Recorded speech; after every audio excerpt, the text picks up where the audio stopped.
God told Elijah to go to Ahab, the king of Israel. So Elijah obeyed God.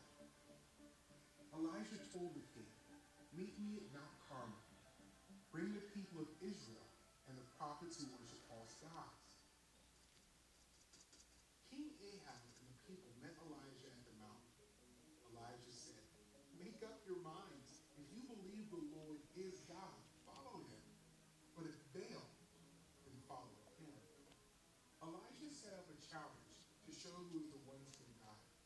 The prophets of the false god Baal set up an altar first and put a bull on it. Elijah said, call to Baal and ask him to send a fire to your altar. I will call on the Lord. The God who answers by sending fire is the one true God. The prophets of Baal danced and cried out for hours. Answer us, they said. But no one answered. Shout loudly, Elijah taunted them. Maybe he is sleeping. Still, no answer. Then the people gathered around Elijah. He set up an altar, dug a trench around it, and put a bull on it. Elijah told the people to pour water on the altar so everything was wet. Then Elijah prayed, Lord, answer me so that these people will know that you, Lord, are God. God sent fire from the sky. It burned up the bull, the wood, the stones, and the dust. It dried up the water in the trench. When the people saw this, they fell face down and said, the Lord, he is God. The Lord, he is God. Elijah had all the prophets who worshiped Baal killed. The sky grew dark with clouds, and God sent a great rain. King Ahab told Queen Jezebel everything that Elijah had done. Jezebel wanted to kill Elijah, so Elijah fled into the wilderness. He walked to Mount Horeb. At the mountain, God spoke to Elijah and encouraged him not to give up.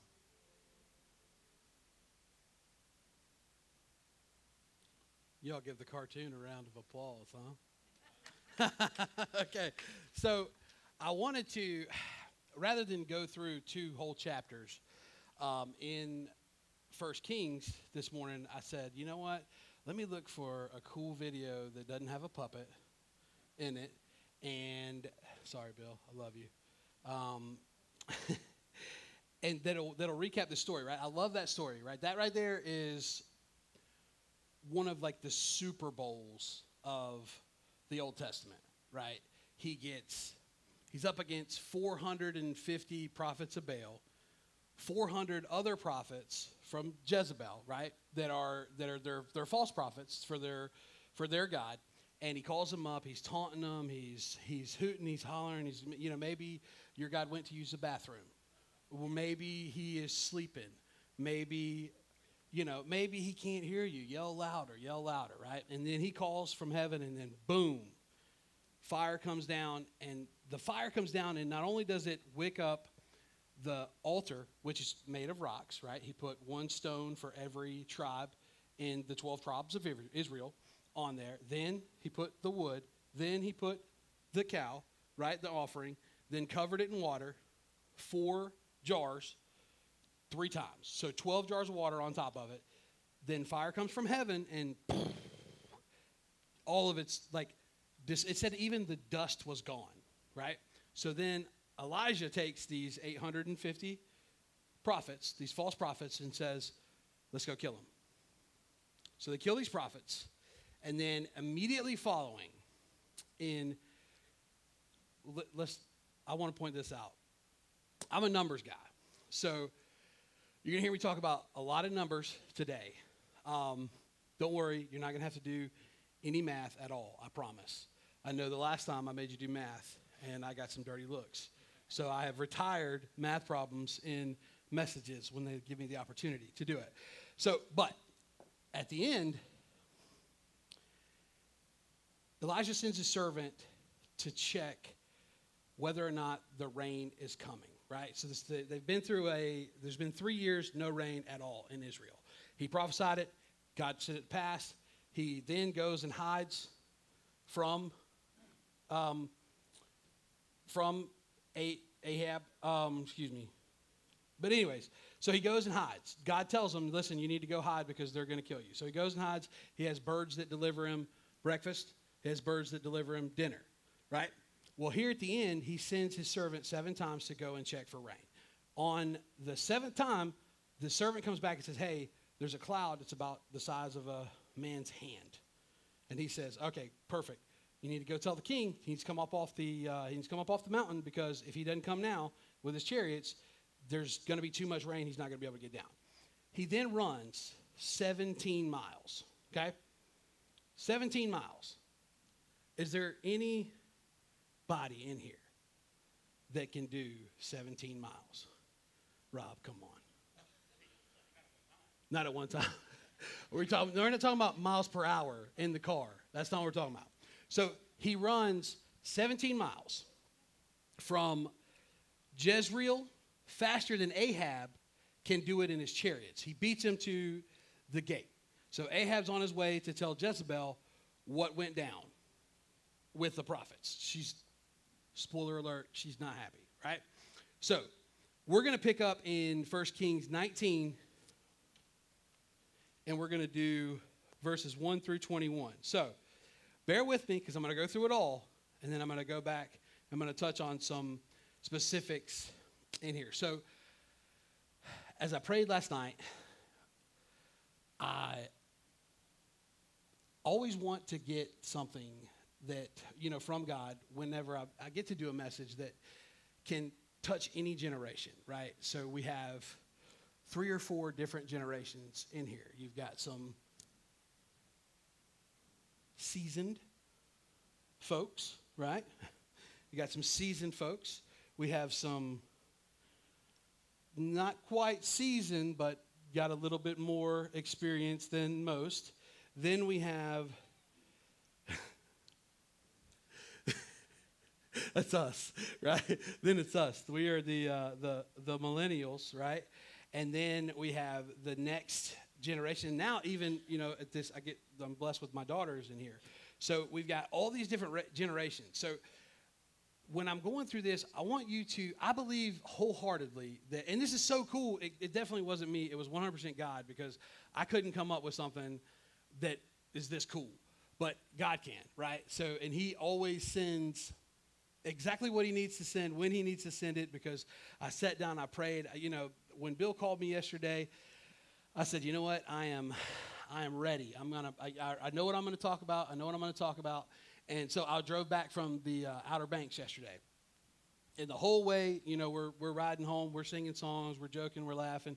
And all I'm thinking about is, man, I got to do a message tonight. And where am I going to go? Where am I going to go? So I had a plan, right? Got the plan. I was ready, had it worked out, got home.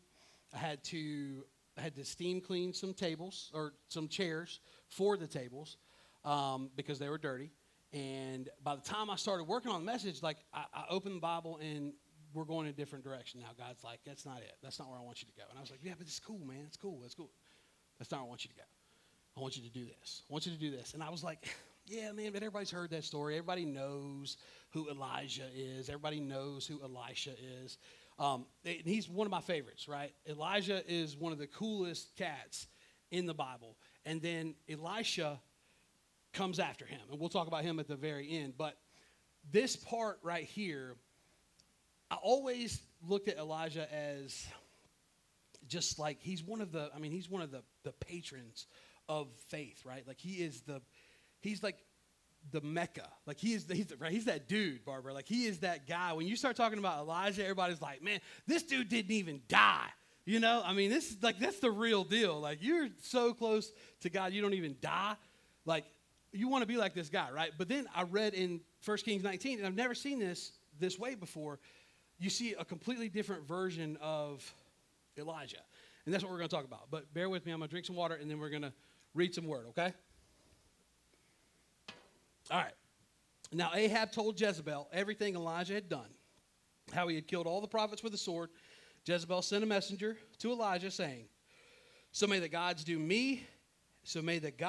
to me, and more so, if by this time tomorrow I do not make your life like the life of one of them, talking about the prophets which he had killed. Now, and he was afraid and got up and ran for his life. He came to Beersheba, which belongs to Judah.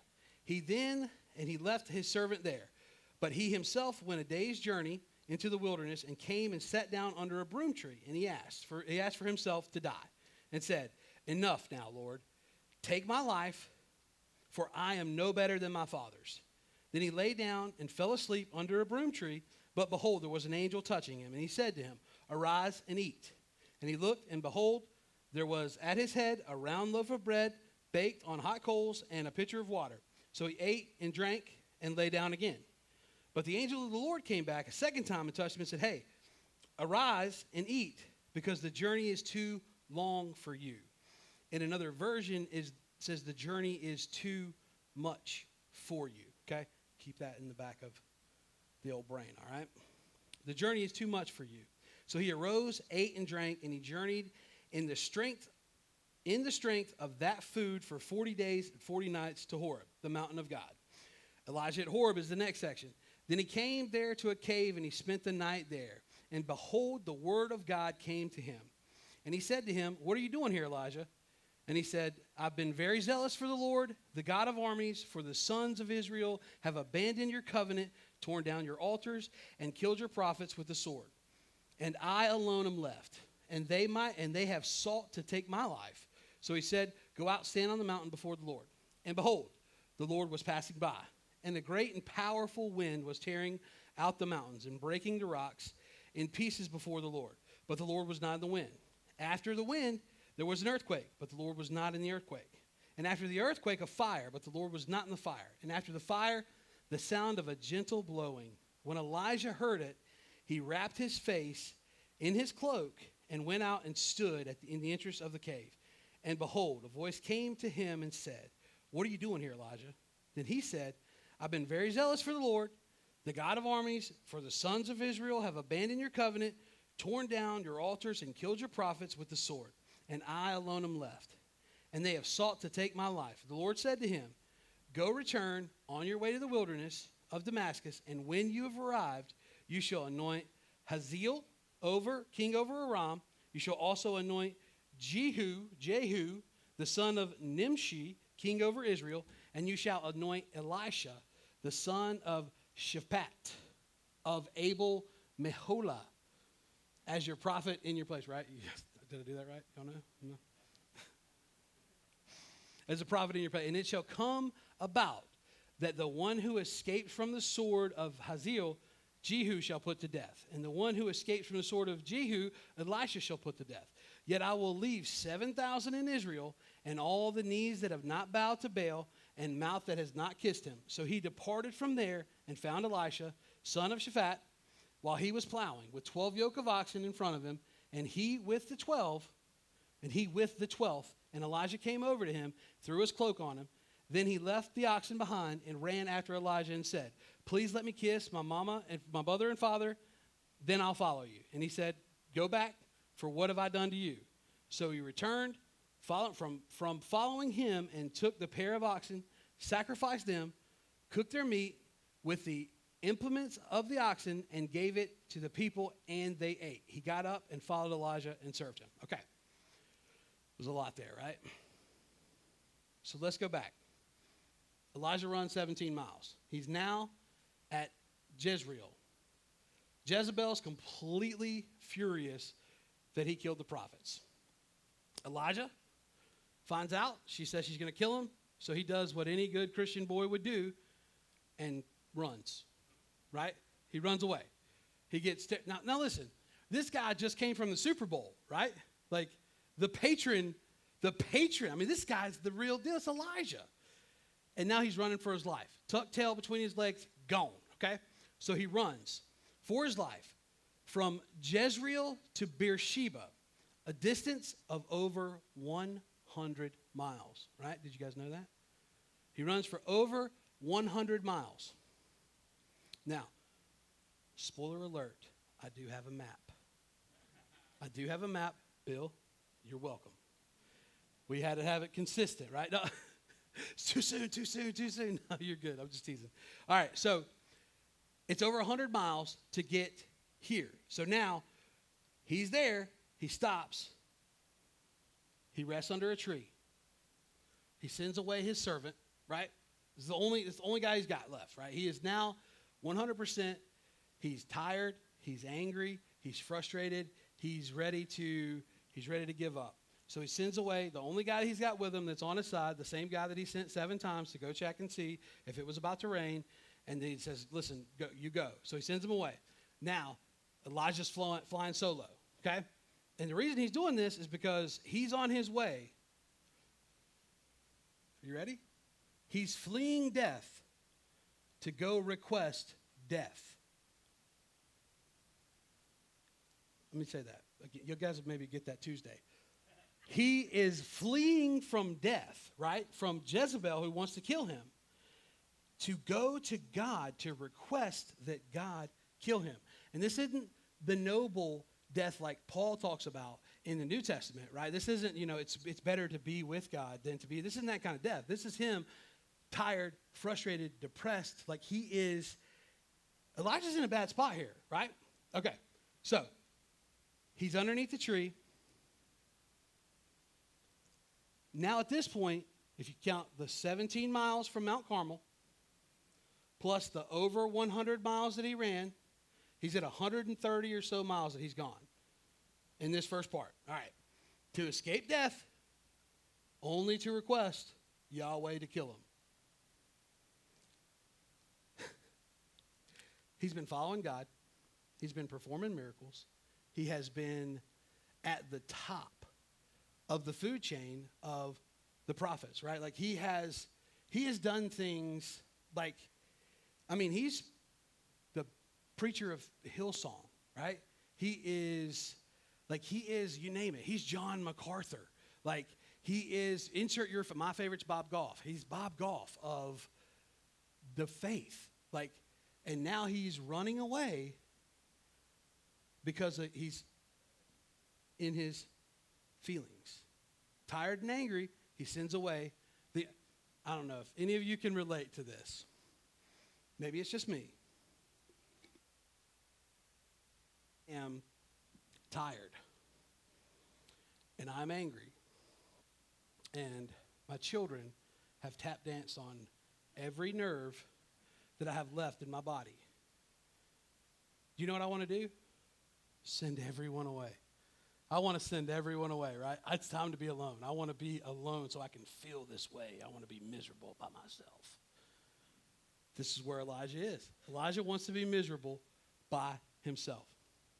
So now he's ready to give up his entire ministry based on the fact that Jezebel says she's going to kill him. Huge victories followed by a deep and dark depression, right? This isn't the Elijah that, you want to tell this is the guy that's slapping the cloak on the water, right? He's slapping his mantle on the water and the water parts. Y'all aren't ready for that. We'll talk about that later. So, anyways,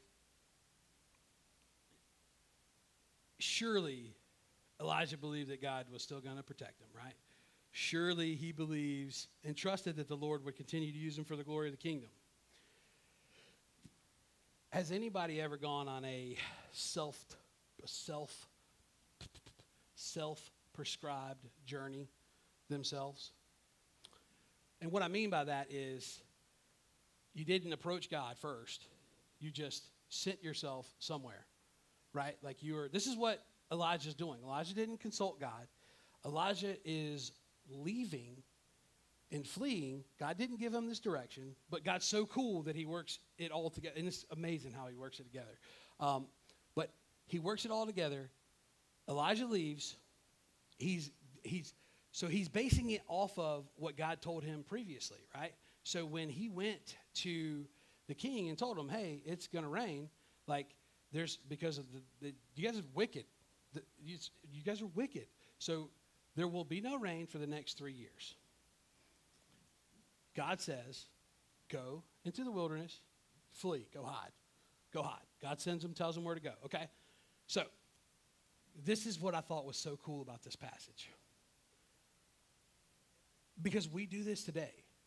We do this today, right? And I guess it depends on where you're at in the stage of the generations like we talked about, but won't we make decisions based on what God has done for us previously? Won't we allow and use the same word that he gave us back in the 60s or 70s or the 80s or the 90s or the 2000s? We'll use what God told us then, and that'll be what we'll return to. Instead of approaching him and asking him, what do you have for me now? What do you have for me right now? Where do you want me to go right now? We trust that he's still who he says he was, because he is, right? And surely he would never ask me to do anything different, right? Never, because he never did that. No? Yeah, 100%. He did. He does do that. He does do that. Because at different stages in our lives, God needs more from us. God wants more for us because he longs to give us more. All right? So, let's get back to it. So then I started thinking about like all the hardships that Elijah had gone through. He's seen over and over, he's seen priests be killed. He's standing alone, right? Isn't that's also, and again, now listen, I don't relate to a lot of people in the Bible, but I can relate to, number one, Peter. I can relate to Peter because I'll cut a sucker, right? I can get behind Peter's attitude. I can get behind where he's coming from. Like, I feel you, Peter. I feel you. Paul, not so much. I can't get behind Paul. I can't feel the way he feels. Or Matthew, or Luke, or John the Beloved. I can't relate to those guys. But I can relate to Matthew. He's a country, or no, excuse me, to Peter. He's a country boy, right? I can relate to Elijah because I have been in this situation where I felt like I was all alone. I felt like no matter where I went, no matter what I did, that I was wrong, that I was making the wrong decision, that God wasn't speaking to me in the place that I was, that let's say I wasn't picking the right song, or didn't have the right message for the youth, or didn't come to the meeting as prepared as I should, or study the word the way that I should, or pray as much as I should, right? I don't know. I'm sure nobody else here struggles with things like that, because we're all real Christians, right? So, now I'm starting to relate to him. I'm starting to feel like where he's coming from, and he sits down. He spent a bunch of his ministry on the run, hiding in the wilderness. He'd experienced all of this while doing what he believed God had called him to do, right? Because we'll do exactly what we think God's calling us to do, as long as it's what we think God is calling us, right? Okay, so those of you who know me well know that I have a secret love for headbands. Okay? While I was at the beach, my wife got a special gift from, what's the store? Ulta. More like Ultra, because this is the Ultra headband, right? Let me tell you why. Normal headbands are just like this, but not this one. Oh, baby. This one you can make as tight as you want. This is a do-it-yourself headband. This is the creme de la creme. This right here doesn't get no better than this right here. But we try to apply God this way. We have our perfectly good headband, right? We've designed it. No, God, if I wear it here, this is good for me. But if I tighten that up, I can feel it on my eyebrows. And now I can't hear you as good with tight eyebrows, right? We apply God to our lives in this way. Maybe it's just me. Maybe it's just me that does that, but we want God to fit into our box, or fit our headband the way that we want him to fit us. instead of us conforming to his will for our lives, right? So Elijah just took a 130-mile detour for no reason at all other than he's afraid. 130 miles. I don't know if anybody's ever been on a trip and went the wrong way. But, Ron, at what point do you go, you know what? I've gone too far. 15 miles? That's a lot, right? 5 miles? 5, right? 50 miles. 50 miles off course, right?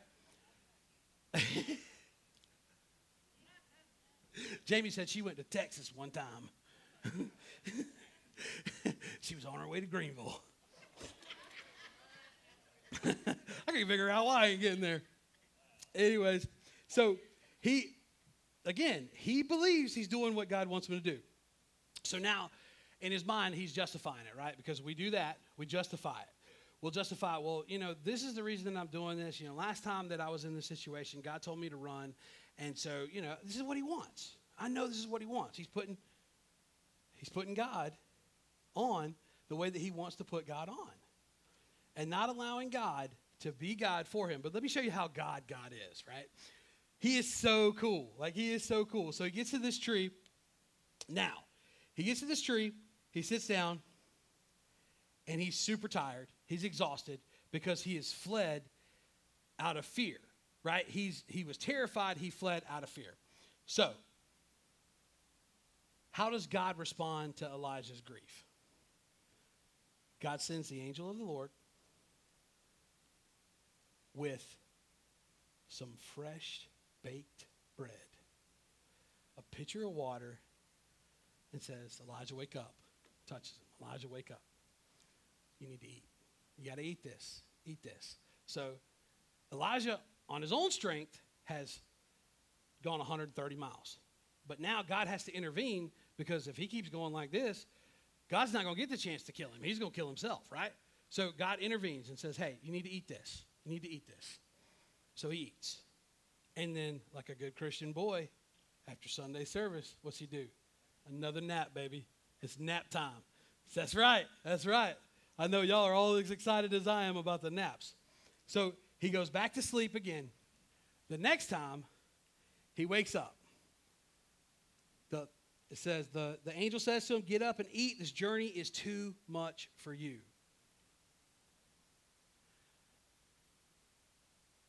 What if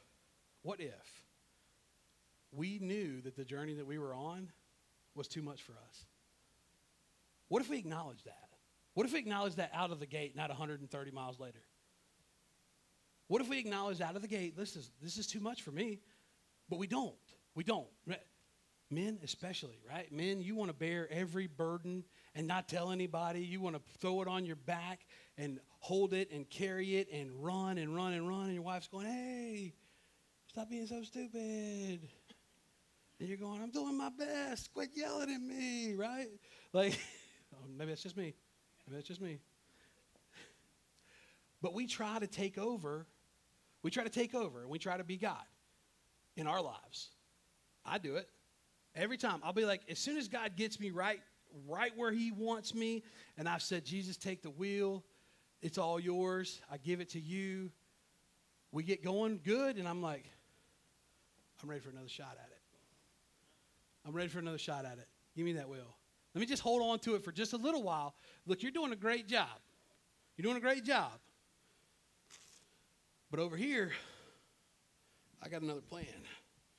Lord, I'm ready to drive for a little while. Right, if you ain't first, you last.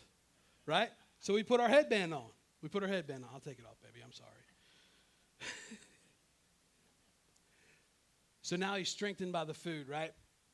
So his first journey, 130 miles. His next journey is now 40 days, 40 nights. He walks until he reaches Horeb. Anybody know what Horeb is? That's Mount Sinai. Anybody ever heard of Mount Sinai before? Listen, when you go meet with God, this is where you meet with God. This is where Moses met with God. This is where Abraham went to sacrifice Isaac. This is a meeting. This is God turned his detour into a divine appointment. Okay? He turned his detour into a divine appointment. Now, Elijah's there, and he comes, and he says, Elijah's on the mountain. We see the Lord appear to him. The Lord says, "What are you doing here, Elijah?" What does Elijah say? I'm as zealous as they come, God. I have done so much for you. I have been everything that you needed me to be. I have gone to the meetings. I have volunteered. I have mowed the grass. I've done everything. I've shined the baseboards. I've done it all, God. I've done everything that you asked me to do. I've been so zealous for you. But all those other church people, right? All those other church people, they are defying you. They're defying you. So, the Israelites reject the truth, killed the other prophets, and now my own life's at stake. Kill me. Woe is me. Woe is Elijah. All the other church people in the church are wrong. I've got this thing dialed in, right? No, we don't do that. We're Baptists. We don't do that. All right. So the Lord tells him, go stand on top of the mountain. And he waits on his presence. Elijah does. A great wind comes through, tears the mountains apart, shatters the rock. Lord's not in the wind. The wind's followed by an earthquake, then a fire. The Lord's not in either. Elijah hears a gentle whisper, or still small voice, as some translations say. And the Lord appears to him again and says, "What are you doing here, Elijah?" So now I'm really frustrated reading this. Right? I'm really, really frustrated. So I'm reading the verses, and I'm going, why in the world is God asking Elijah, "What are you doing on Mount Horeb?" Well, duh, dude, you brought me here. Right? You brought me here, that's why I'm here. So, but, he knew why Elijah was there, right? He knew exactly why Elijah was there. He sent him there. And why on earth did he make Elijah endure a powerful wind, an earthquake, a fire, only to ask him the exact same thing again, right? So, what are you doing here? I'm the man. All the other church people suck. That's why I'm here, because she's going to kill me if I go back. So then God sends earthquake, wind, fire, right? Not earth, wind, and fire. But he's not in those. He's in the still small voice. And then immediately after, now that he's heard God, he says, "What are you doing here?" So I read it a bunch because I'm like, well, I got to be missing. So what am I missing? What am I missing? What am I missing? And so I think that maybe I misinterpreted God's question, right? Maybe he wasn't asking Elijah why he's physically standing on the mountain. Maybe he's asking Elijah what he was doing that brought him to a place where he needed to be standing on top of the mountain having this conversation. What brought him there? What Elijah was doing that brought him to this point, the simple answer is he's doubting, right? Every decision that he made up until now, motivated by a direct call from the Lord, he had been given instruction after instruction after instruction all the way up until this point, and then now he's decided to take the wheel, right? And he gets here. So the action's motivated by something else. So I wonder if Elijah had begun to doubt the effectiveness of what he was doing in his ministry, right? Maybe he wasn't as good a prophet as he thought he was. He was zealous. He let God know how zealous he was. But maybe he wasn't as good as he thought he was. Maybe he had some things going on that he didn't really want to admit. Maybe there were some things about him that he didn't want to tackle, right? So I think that doubt and fear, it's pretty clear, right? That's in Elijah's repeated response to the Lord's question, right? So God asked us one time, and we tell him, this is how I feel. This is why I feel that way. And then he asks us the exact same question again, and because we're stubborn and we believe that we can.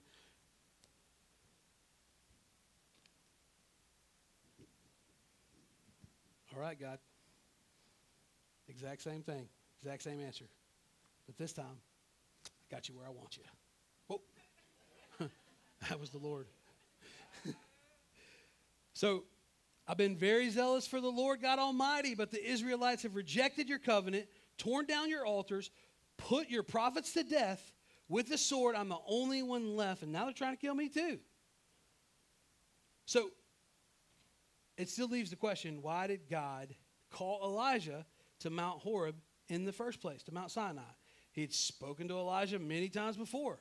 Why make him travel 40 days, 40 nights, just to ask him one more question? One question, twice. And then God's response is, now go back the way you came.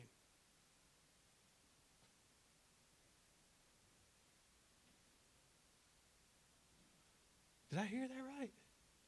Now go back the same way. So what I didn't tell you guys is that last part of the trip, right, was 254.3 miles. So when Elijah went on his own, he went for the 130 miles. I'm getting ahead of myself. But so the round trip of Elijah here, are you ready for this? 768.6 miles. Round trip that Elijah's made on foot. And listen, he's no spring chicken.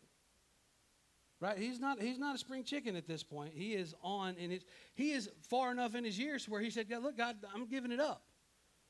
I'm trying to hang up the hat. Let's go. Take me away. Bring me to you. Right? I want to die. I don't want to be here anymore. I'm no better than my ancestors were. I mean, I can't get it done. I cannot get it done. I've tried my best. I've done everything in my power. Take me away.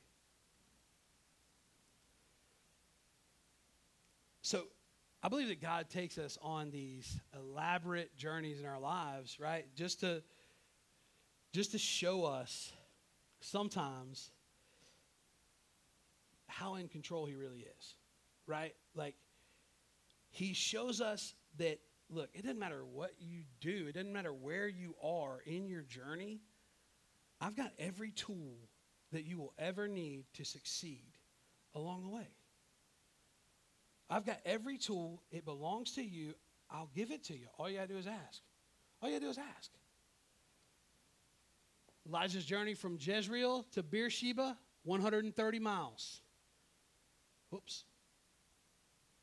So it's not nearly as long as the one in Mount Horeb, okay? The map here.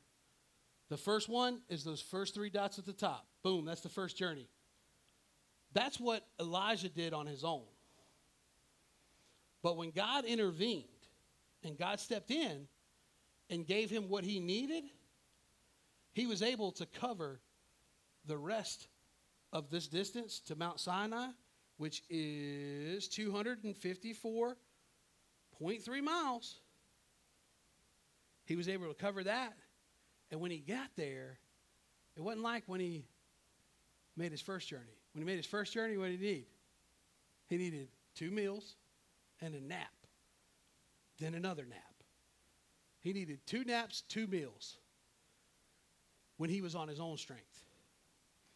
Once he got those meals and once he had those naps that the Lord gave, because sometimes don't we get into the place where we just need some rest, right? And God knows that. Like, God knows how stubborn we are, and he just makes a way for us to get all the rest that we need all at once, right? And he provides for us in those moments, and he gives it. Like, this is so, again, this is God being God.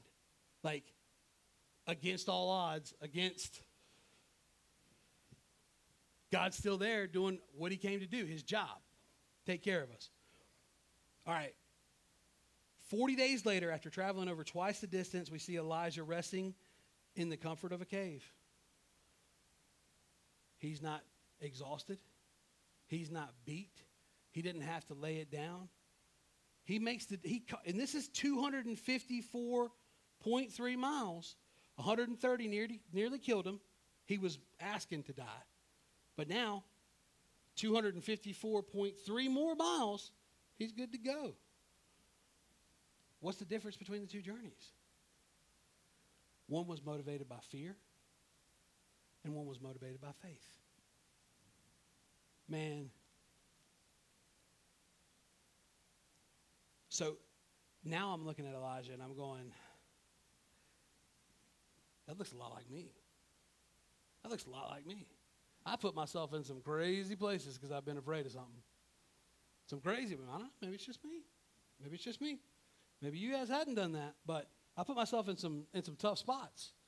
Being afraid to just ask for help, right? Being a man, needing to carry the weight of the world on my shoulders. I can bear all the burdens that I need to. So Elijah felt overwhelmed, fearful.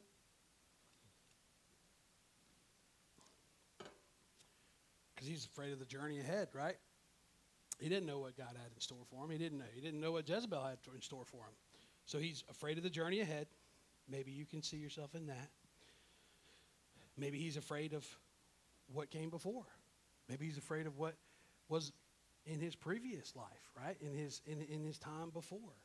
Maybe he's holding on to that. Maybe that's what's keeping him afraid. Maybe it's, I don't know. What's keeping you afraid? What's preventing you from moving forward in your journey? Where are you at in your journey along the way? Have you completed it? Are you done? Is God done with you? Right? Are you wearing your headband? Now you got it as tight as you can? You've applied all the God that you can handle? You've arrived? You are now as Christian as you could possibly get. Your cup runneth over. No? So he collapses in the dirt, screams at God. He'd had enough. God, I've had enough. He looked pretty burnt out to me. But then I look at the way God treated him, right? With hospitality. He comforted. He provided, guided, strengthened. Took him on a journey across the country just to prove how much he loved him. And all he asked in return is that you believe. You have faith. So I guess I felt God saying, like, I know you're tired.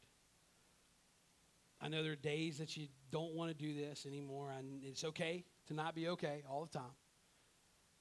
But trust that I called you to do this. And if I've called you to do it, then trust that it's never too much for you to handle. Trust that I see the whole picture, even when you can't.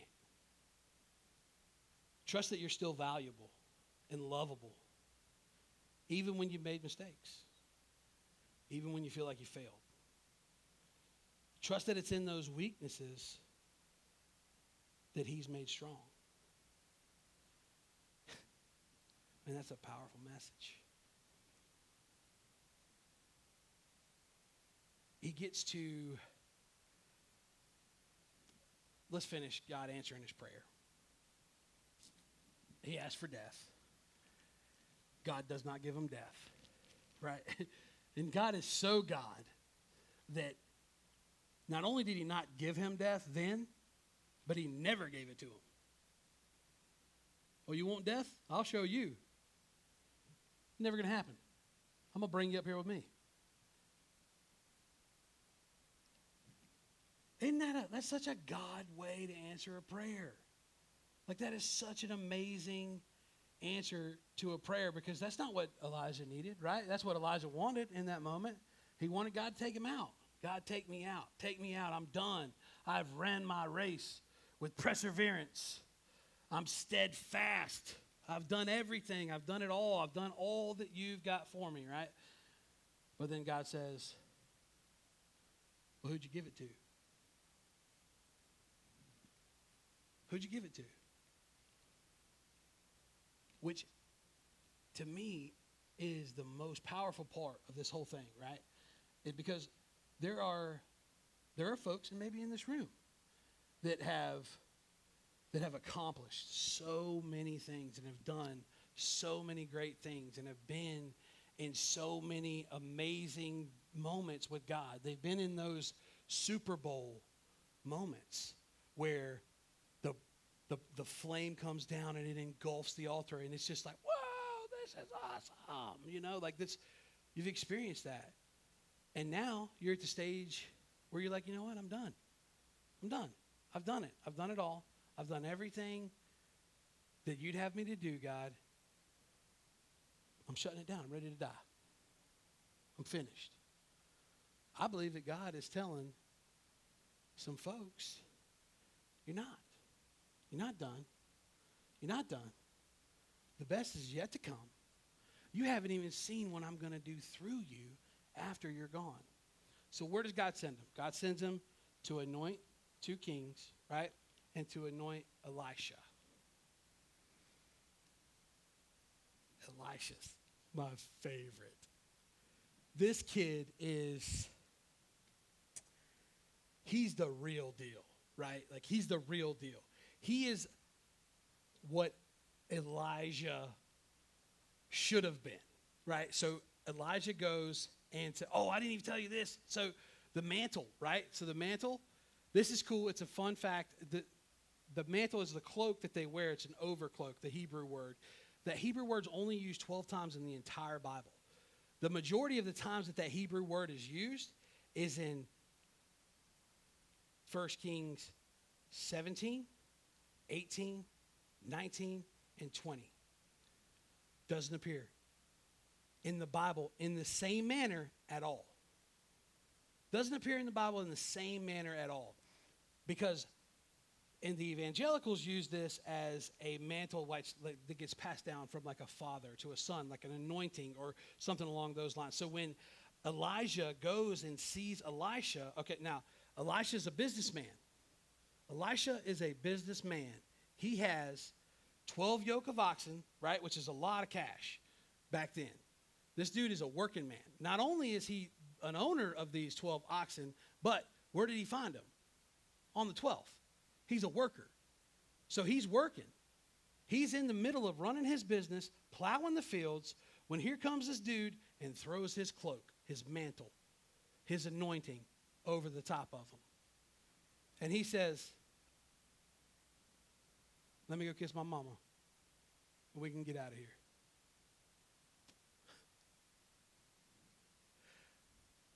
That boy only wanted to kiss his mama. Okay? So then, what's he do? He goes, kisses his mama and daddy, and he follows Elijah. But before he does that, do you know what he does? He goes back. He kills the oxen. He uses the yoke, which is what's on their heads. He uses the yoke as a burnt offering to burn the oxen.